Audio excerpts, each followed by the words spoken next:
A massive thank you to Dotboy, Luke, Diego, Ty, and Jack for subscribing to the channel. If you're not already featured in these clips, make sure you subscribe down below. Hello everyone, and welcome back to a brand new video, where today we're here for round 4 of Season 4 of our F1 22 My Team Career Mode. Yesterday we're here back, and I got it wrong in the last video. I apologise. If you missed out on the Australian Grand Prix, I would highly recommend going back and checking out. But I said Formula 1 was back at Imola this weekend. I had completely forgot about the return of Shanghai to our F1 22 calendar. So yes, we're actually at China today. We're going to be at Imola next weekend for the sprint race weekend, of course, all packed down now into one condensed video. But quickly before we jump into this, I just want to say a massive thank you to all of you for the continued support. 93k, that's been ticked off the list, less than 7,000 to go.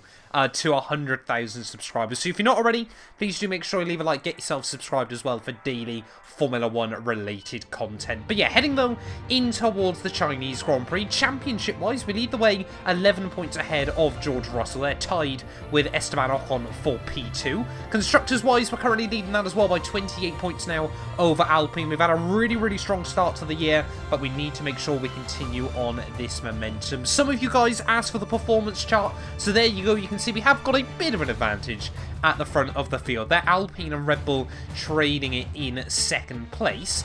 Progress history as well, you can see we've just been able to jump up on the new regulations there. Came into the season really strong. And yeah, of course, heading in towards China this weekend though. Fingers crossed we can continue riding this momentum. George Russell though is probably going to be very fast, so we need to make sure that whenever we get a chance, we keep building up points over what is probably going to be our big title rival. Well, I've done a couple of races so far around China on F1 22, of course, when the track first dropped on the game, and then also, of course, on the F1 Eliminator video that we did a couple of days ago over on my second channel. I would highly recommend checking that one out if you missed it. Very good fun. But yeah, Shanghai as well has often been quite an AI OP circuit on previous games, so I'm a little bit wary of that this weekend as well. There is, of course, the curb saw some major changes as well. I think that's the main reason why coders keep re-putting this track into all the games. But yeah, nice now that we can actually change up the calendar. Of course, we've got Portimao returning as our penultimate race of the year as well.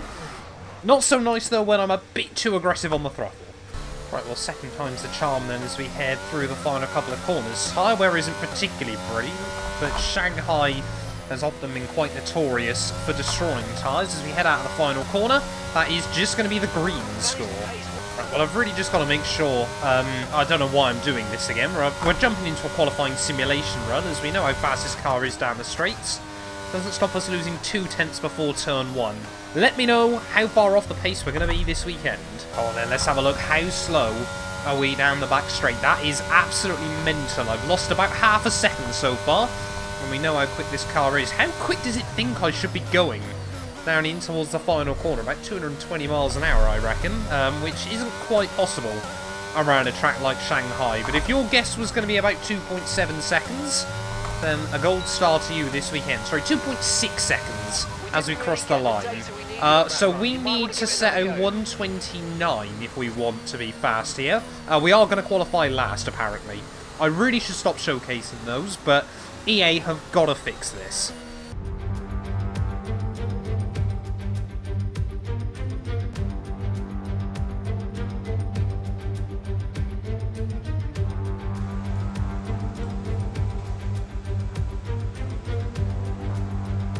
Right, we're going to jump in right at the end then of Q2 here as we start our final lap of the session. Currently sat down in P5. George Russell now slots up to P4 from just behind me on the circuit. But yeah, it seems like the pace of the car is still strong, but Red Bull and Alpine are definitely making huge strides forwards towards us. I know a few of you were sort of saying they thought we were going to absolutely dominate this year. Race pace we definitely still seem to have a little bit, but yeah, Red Bull and Alpine are not far away. Well, we might not be consistently fast around this circuit, but at least we are consistent at the moment. Half a tenth up as we head down in towards the final couple of corners of my second qualifying run. A little bit too much curb there on the way in towards the final corner. I'm not convinced we're going to improve here. So we try to tap the curbs through the final turn. We do flick it through quite nicely. We are going to improve by half a tenth. That re-promotes us to P5, but yeah, we're definitely a few tenths away from where I wanted to be. And there we go then, having a look at our Q2 results. Lando Norris fastest there, ahead of his teammate Esteban Ocon. Sergio Perez P3, ahead of both 2 and 2 Motorsport cars. Pierre Gasly once again, neither Mercedes making it into the third qualifying session there, rather unsurprisingly, from Nicholas Latifi. But yeah, Alex Albon as well looking strong. Felipe Drugovich as well in this Haas car. Let's get into it though. Q3 here from Shanghai. We need to get a lap nailed. Right, well, let's jump in then to Q3 here from Shanghai. We're going to need 2 absolute sweat mode laps. Got to really try and get this circuit nailed. I'm expecting George Russell to go back towards the front of the field, but how quick will our teammate be able to go? And will he make it 4 from 4 on pole positions there, as that is very, very ragged to start our lap. Won't do us any favours, but also shouldn't cost us much. This lap's felt fairly sloppy for the most part. A couple of really big errors down at turn 1 and through the very, very high-speed S section, but in towards the final corners will come. Let's try and tip it nice and tidy through the hairpin, get on the throttle with as little drama as we possibly can, in towards the final turn. 5th gear on the way in, plenty of curb on the way out, up towards the line. That's going to be a 130.5, which actually puts us P2 there. That was a lot better than I was expecting, so clearly a lot of the lap was actually not that bad. But George Russell on a 130 flat. Right, well, everyone else coming towards the end then of their final Q3 run, as we're just about to get started on our own. Fingers crossed Bottas won't get in the way. We'll make sure we don't hold up George Russell either as we head through the final corner. But yeah, unless George now improves, I feel like we can get close to that time there. Can we stop his reign of tyranny? As George Russell does not go faster at the end of qualifying.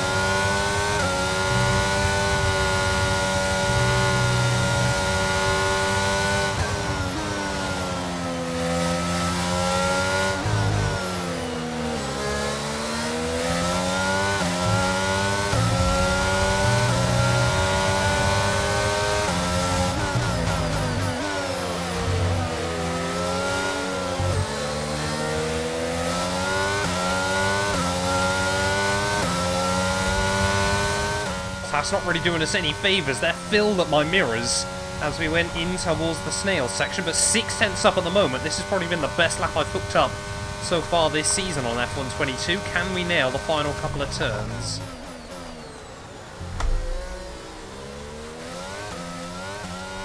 A little bit too much curb through the penultimate corner, but one more to go. Will it be pole for the first time in Season 4 of the My Team Career Mode? Up to the line? Yes, it will! A 29.8. Get in there! There we go then, the end of qualifying for the Chinese Grand Prix, and it is still 2 and 2 Motorsport on pole position, but for the first time this year, it is going to be myself there. 2/10 clear of George Russell, 6/10 clear of Charles Leclerc in P3. Really, really happy with that. Shanghai is not a track where often I've been quick over one lap, so fingers crossed we can try and maintain that pace as we get into the Grand Prix itself. The Chinese Grand Prix then is upon us once again. It's a race that saw Michael Schumacher claim his final Formula One victory in 2006, as well as Red Bull's first win with Sebastian Vettel in 2009. There's no doubt there's plenty more drama to come here in Shanghai. Shanghai International Circuit then is a 16-corner high-speed thrill ride. The long and ever-tightening right-hander at turns 1 and 2 tests a driver's patience. The flat, open to the elements location, test their skill in a crosswind. 2 DRS zones will assist passing, and they're available into turn 1 and down the kilometre-long back straight into turn 14. Off the back of a fantastic qualifying session, it's time to see how our starting grid looks like for today's race. Mr. Monaco lines up on pole position, and starting next to them is George Russell. As we continue through the rest of the grid today, we have Leclerc, Perez, Esteban Ocon and Bottas, Théo Pourchaire, Joe, Ricciardo and Lando Norris, Gasly, Albon, Jehan Daruvala and Tsunoda, Latifi, Ticktum, Lance Stroll and Mick Schumacher. Drugovich, Oscar Piastri, Magnussen. They'll be starting further back after an earlier grid penalty. And Robert Schwartzman. It's almost time for those 5 red lights to go out then. Let's see who can prevail today. Anthony Davidson is alongside me, as usual, for today's race. Why don't we kick off by discussing Kevin Magnussen? As ever, the threat of unreliability is never far away, and indeed they'll be starting out of position today due to power unit component changes. It's going to be a difficult task to move forward from there. But on the bright side, at least those fresh components can help them maintain the power they need to come through the pack. I expect to see them take a more aggressive approach today to make up for the compromised start.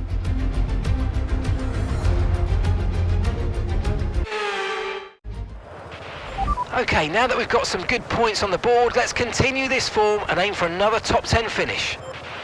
Right, well here we are then, first pole position of the year from Shanghai. Really, really happy with the lap we got in on Saturday, but of course it's a step into the unknown once more. You never quite know what the Chinese Grand Prix is going to deliver on F1 22. But George Russell starting alongside us. We've got an 11-point lead as we head into this one, and looks like Esteban Ocon is the car inside the top 5 that is going aggressive on the strategy. We just need to try and be quite aggressive on the run down towards turn 1. And fingers crossed we can deliver. And we're heading into the final corner then to start the Chinese Grand Prix. George Russell just behind us. And of course we're going to have to do our signature formation lap tyre warm-up procedure, especially if we're starting from pole position, aren't we? Otherwise there is no chance we're going to get a good start down towards turn 1. But get the car lined up on the grid. There we go, purple score on the line. We're just going to try and aim to get towards someone. Not going to worry about George or anyone else for that matter on the launch there. But waiting on, I think it's Robert Schwartzman to round out the grid here in Shanghai. F1's return to China. It's been a very, very long time, of course, sadly. We're not going to see it in real-life Formula 1 as of next year either. But the Shanghai circuit is a fantastic one. Let's get into it, though. Chinese Grand Prix, 5 red lights. And it's lights out, and away we go. Not actually a bad start by my appalling standards there. We'll only lose the 1 place to George Russell as we head in towards turn 1, and we might just be able to sneak back to the inside there. Yes, we will. So we will maintain the lead at the start of the Chinese Grand Prix, as George Russell will have to slot in behind us. Looks like Esteban Ocon on those soft compound tyres has not been able to get the launch I'm sure he would have wanted at the start of this race. But of course, yeah, with 2 race victories in a row, I would absolutely love to make it 3 this weekend in China. I don't think we've won 3 Grand Prix in a row on F1 22, as Charles Leclerc pulls off a move on Sergio Perez just behind us, is tipping our way through this middle sector on lap 1. I am running a lot of wing this weekend. I think that was the key as to why we were so quick on Saturday, was the fact I had a lot of sticking power through the middle sector there. Of course, we might struggle a bit more in race trim, but it has allowed us to actually fire up the tyres quite nicely as well at the start of this Grand Prix. He says far too soon, has just got on the throttle a bit too early through the snail section, and that is going to leave us with a lot of work to do. Pretty much down to the back. We are in fact down to last place then in the Chinese Grand Prix there, so that has been a disaster at the start of this Grand Prix, and after all that hype up, the fact we've been able to actually lead on lap 1 there, we have now got a lot of work to do, and it's going to be really, really difficult. As you can see, even Robert Schwartzman has got phenomenal straight line speed in comparison to ourselves, so he's going to go defensive down in towards the final corner. There's plenty of contact going on between a handful of other cars there, and George Russell then will lead the way at the end of lap 1, but a completely unforced error for myself there as we almost go into the back of K-Mag at the final corner. We're going to have to try and make moves, and make moves fast early on in this Grand Prix, as these cars are going to be a lot slower than myself. It's at the inside of Kevin Magnussen. We'll even have a look at the inside of Oscar Piastri, our former teammate, jumps out of the way there, but I mean, yeah, these cars should be a bit of a sitting duck in comparison to us, so hopefully we can try and pick off Dan Ticktum as well. But this is going to be a bit of a different challenge then in this Chinese Grand Prix. As up the inside of Ticktum will go, we now just have to be very, very aggressive and get our elbows out. Good job, nice overtake.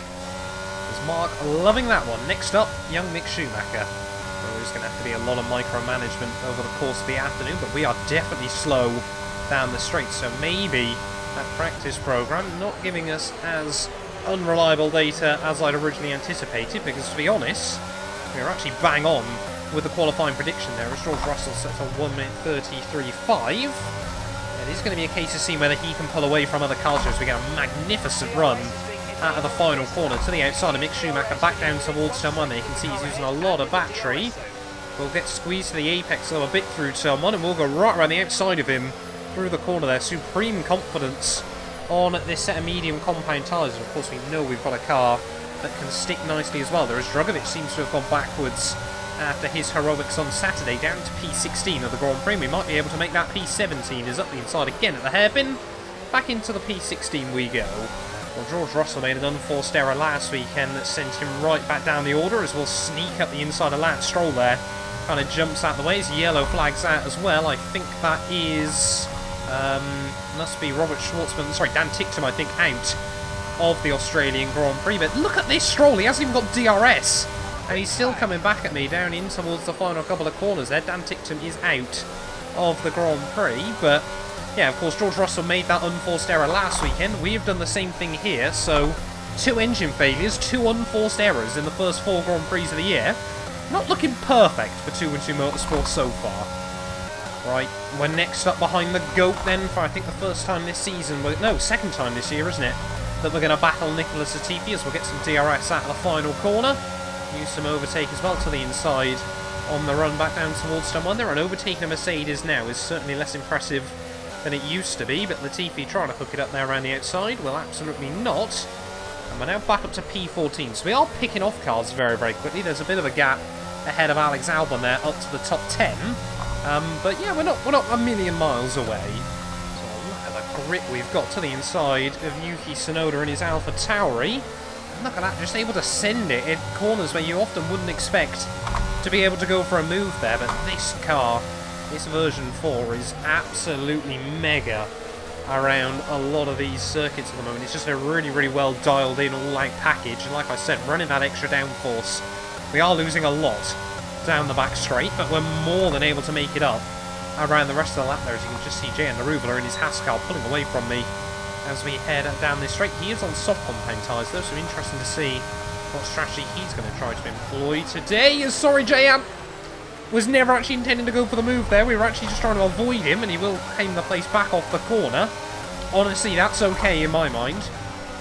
Yeah, like I said, I wasn't actually trying to go for a move there on Naruvula. He just broke a bit earlier in towards the hairpin than I was expecting. We just snagged the front brake slightly, as we'll try and force him a bit defensive down in towards turn 1, and swoop around the outside will go. He has still got some good grip on those softs, but surely not enough to hang there.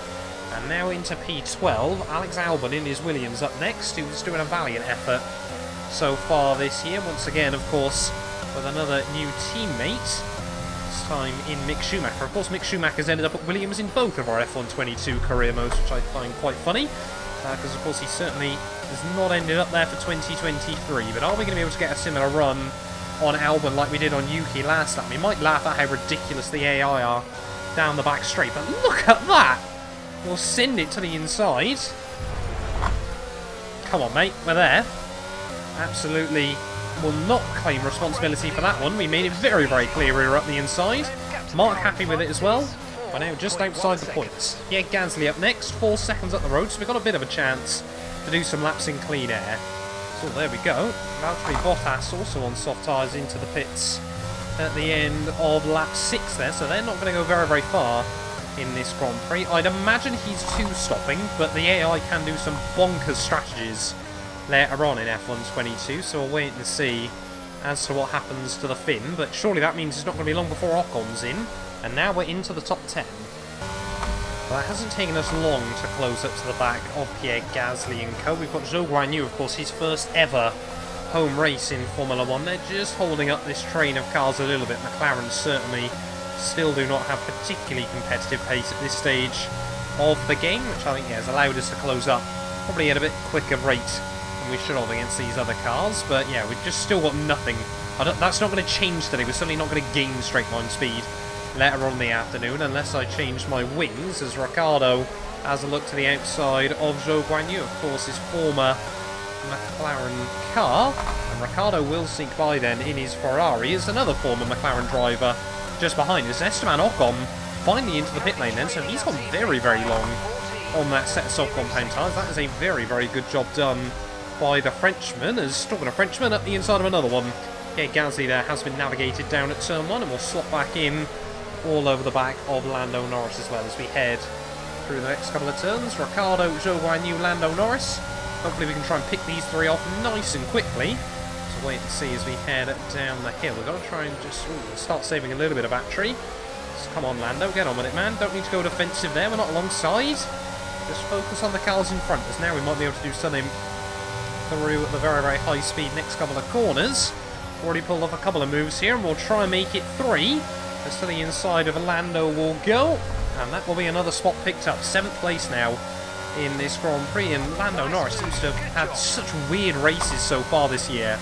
In that McLaren, one weekend he's absolutely on it, and the next weekend he's just nowhere once more. And Australia was probably the best example of that. Could have probably won that Grand Prix in Albert Park last weekend, but yeah, didn't quite get the strategy right. Zhou Guanyu will have the DRS off Ricciardo, so we're going to be under pressure from behind rather than focusing on the cars in front as we head down this back straight. Used plenty of battery, and actually that Alpine not gaining as much as I thought he would. So we'll get all over the gearbox once more of the car in front. Are we going to be able to get a good run out of the final corner on Zhou Guanyu? That is the next question on my mind. As yes, we will. There, Zhou Guanyu just tips over the curb slightly, so we will be side by side with the homeboy on the run back down towards someone. I think I know who the fans want to see come out on top in this situation, and sadly I don't think it's myself. As around the outside there of Zhou we will go.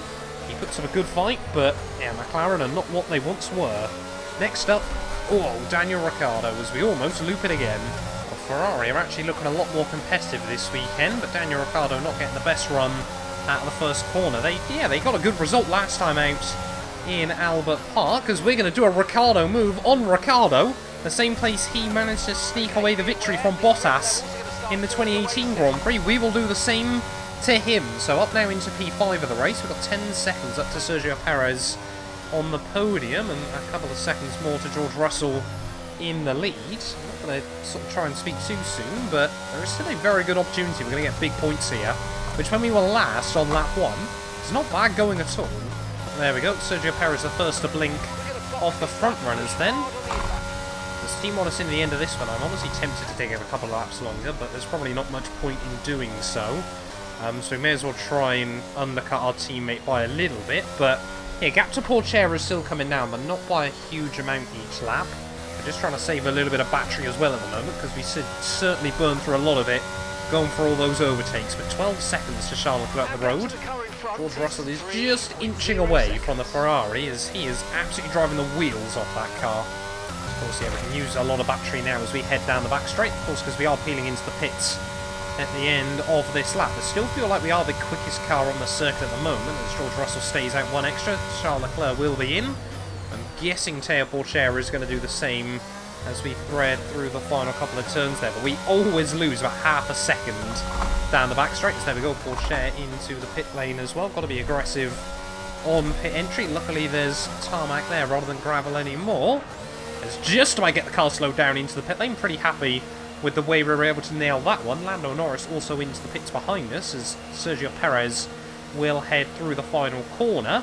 Intrigued to see where we're going to come out in this Grand Prix, whether we're going to have a lot of overtaking to do. As fingers crossed, nice tidy stop by the team.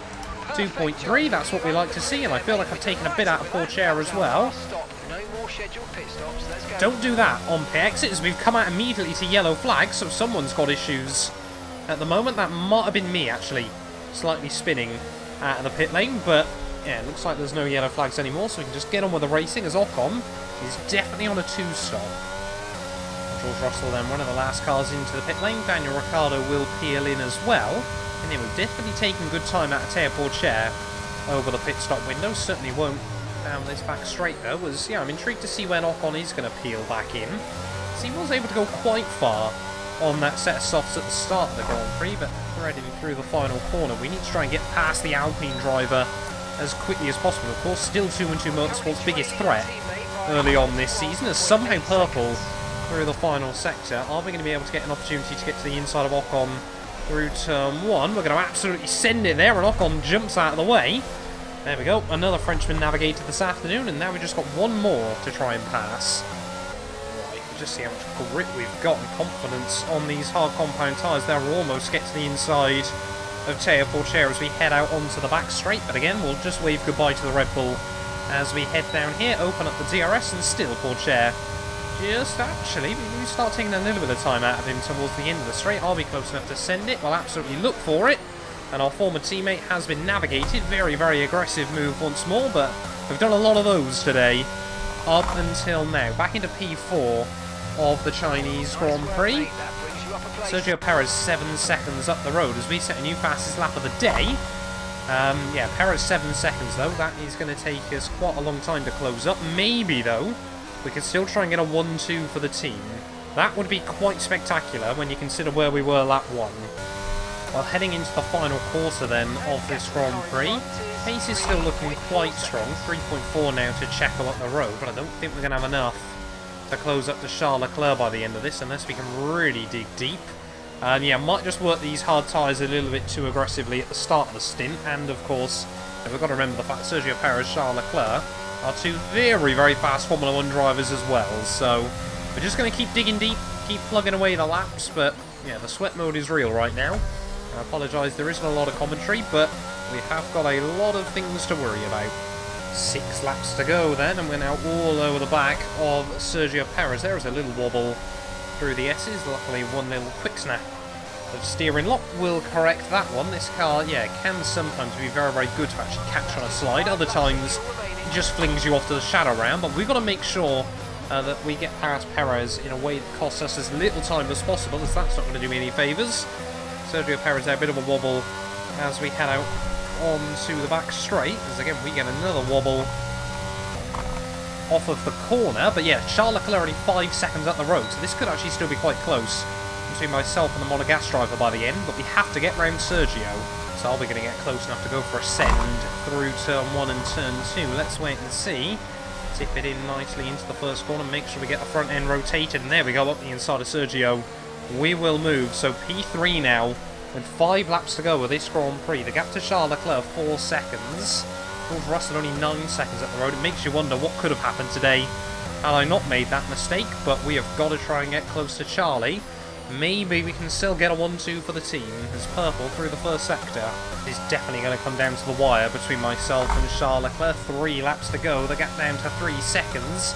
As you can just see there how much curb we're risking to take through the final couple of turns. 2.6. We make up so much through sector 1 and 2, and then we're trying to just lose as little as possible in sector 3. This as well, we're going to have to be really, really careful on fuel in these last couple of laps. We are pretty much going to run it perfectly dry, but we might have to try and fuel save just a tiny bit there. 2 laps to go.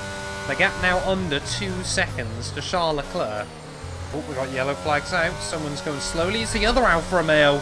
Robert Schwartzman now peeling off late on in the Chinese Grand Prix there. So heartbreak for Alfa Romeo with a double DNF this weekend. But we are now inside the range of Charles Leclerc with 1 more lap to go of the Chinese Grand Prix. And yep, Schwartzman off the circuit.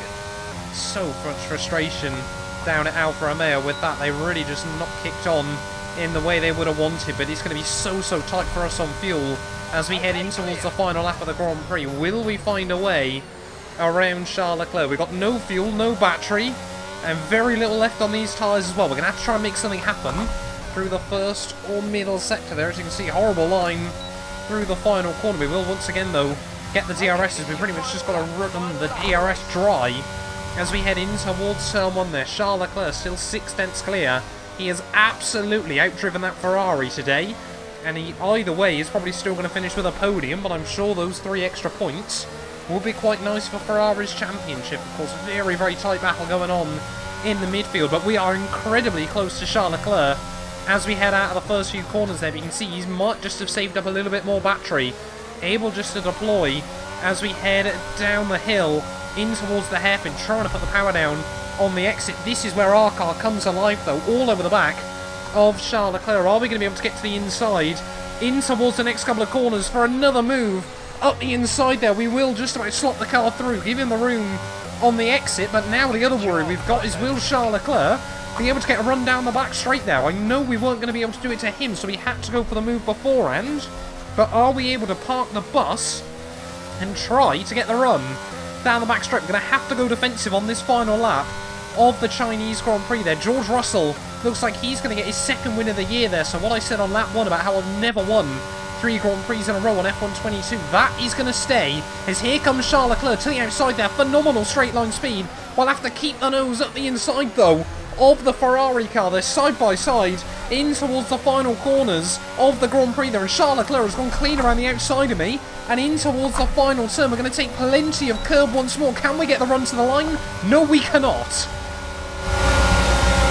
Well done, good finish. You stepped up and achieved what we asked. Good job.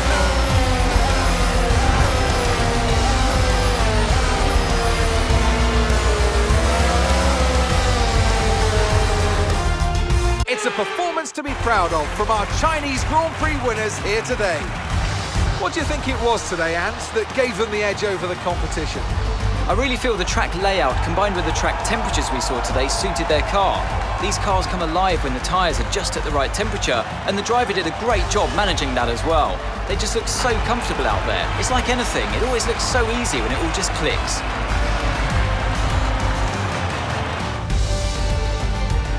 The faces on our top 3 look so incredibly happy as they make their way up to the podium. A much-deserved victory and a brilliant performance from them all.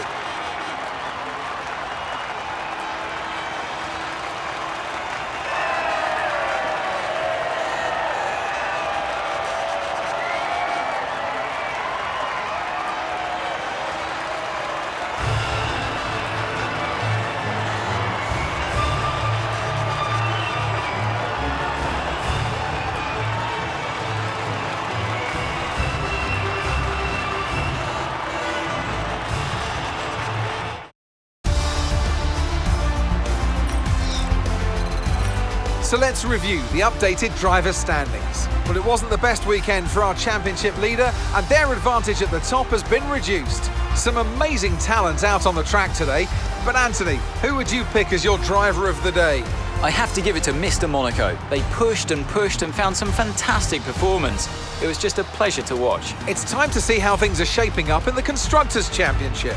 The current leaders continue to extend their lead at the top. Meanwhile, Ferrari have improved their position. A strong weekend for them as they fight their way towards the top.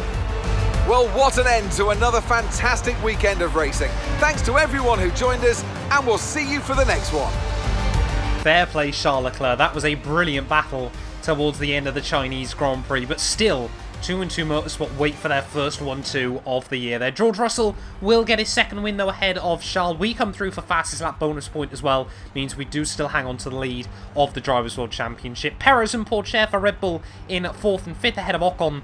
Somehow doing a one-stop strategy there. I don't quite know how the Alpines managed that. Ricciardo, Norris, Gasly and Zhou will round out our top 10. So yeah, China's first F1 driver will score points on his Chinese GP debut there. Schwartzman and Tickton, the only 2 cars not to make it to the checkered flag, and that means championship-wise the gap at the top cut down just to 2 points between myself and George Russell there. Charles Leclerc now up into 4th ahead of Daniel Ricciardo. Perez now up ahead of Lando Norris, and no other movers apart from Stroll jumps Tickton on count back there. Constructors-wise, though, Ferrari into P2 ahead of Alpine. We've now got a 49-point lead after the opening 4 races of the campaign. But thank you all so much for watching this video. If you have enjoyed, please do make sure you leave a like, get yourself subscribed as well, and we will return tomorrow when F1 is at Imola. That's going to be exciting. First sprint race weekend of the year. You guys don't want to miss that. None of these videos would be possible without the help of our channel members, so a massive thank you to all of the names you see on your screens currently for helping support the channel. You can join them by clicking the join button down below, and yeah, thank you once again to everyone that continues all the insane support on my work.